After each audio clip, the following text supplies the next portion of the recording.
নমস্কার বন্ধুরা, সুপর্ণার রান্নাঘরে সবাইকে স্বাগত।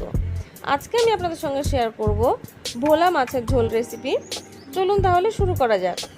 তার জন্য এখানে আমি 700 গ্রাম ভোলা মাছ নিয়েছি। মাছগুলো কেটে ধুয়ে নেওয়া আছে। এবার সামান্য হলুদ আর লবণ দিয়ে মাছগুলো ভালো করে মাখিয়ে নেব। মাখিয়ে নেওয়া হয়ে গেলে কি কি মশলা লাগছে সেগুলো দেখে নেব। মশলার মধ্যে নিয়েছি 3টে ছোট সাইজের পেঁয়াজ, 1 ইঞ্চি মতন আদা, একটা রসুন গোটা ছাড়িয়ে রেখেছি, 5 থেকে 6টা কাঁচা লঙ্কা, 1 চামচ গোটা জিরে আর একটা মিডিয়াম সাইজের টমেটো। সব মশলাগুলো একসঙ্গে বেটে নিয়েছি। এবার গ্যাসে কড়াই বসিয়ে দিয়ে দেব সর্ষের তেল। তেলটা গরম হয়ে গেলে একে একে মাছগুলো ছেড়ে ভেজে নেব।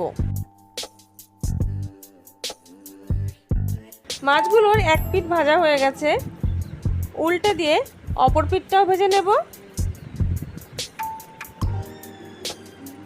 এই ভোলা মাছ কিন্তু খুবই নরম হয়, ভাজার সময় একটু সাবধানে ভাজতে হবে, না হলে কিন্তু মাছগুলো ভেঙে যেতে পারে।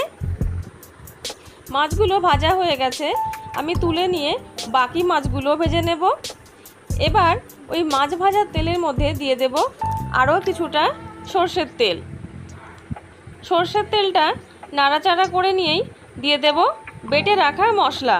আমি কিন্তু এখানে কোনো ফোড়ন ব্যবহার করছি না, তবে আপনারা চাইলে সামান্য একটু গোটা জিরে অবশ্যই দিতে পারেন, আমি দিচ্ছি না। এবার দিয়ে দেব 1 চামচ পরিমাণে কাশ্মীরি শুকনো লঙ্কার গুঁড়ো, আর দিয়ে দেব হলুদ গুঁড়ো আর স্বাদ মতন লবণ।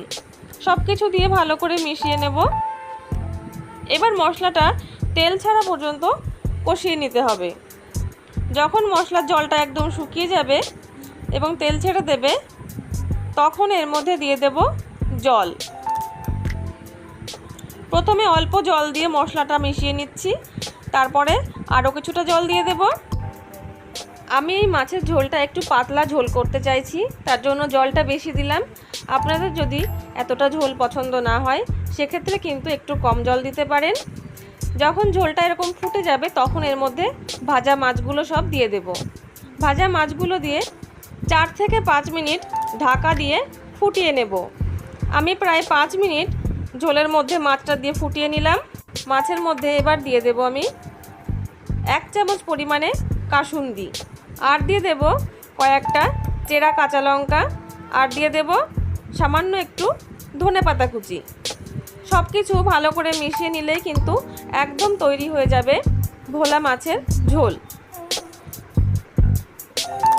এই ভোলা মাছের রেসিপি আপনাদের কেমন লাগলো তা কমেন্টে আমাকে অবশ্যই জানাবেন। ভালো লাগলে চ্যানেলটিকে সাবস্ক্রাইব করার অনুরোধ রইল। পাশে থাকা বেল আইকনটা অবশ্যই প্রেস করে রাখবেন, যাতে আমার পাঠানো ভিডিও পৌঁছে যায় সবার প্রথম আপনার কাছে।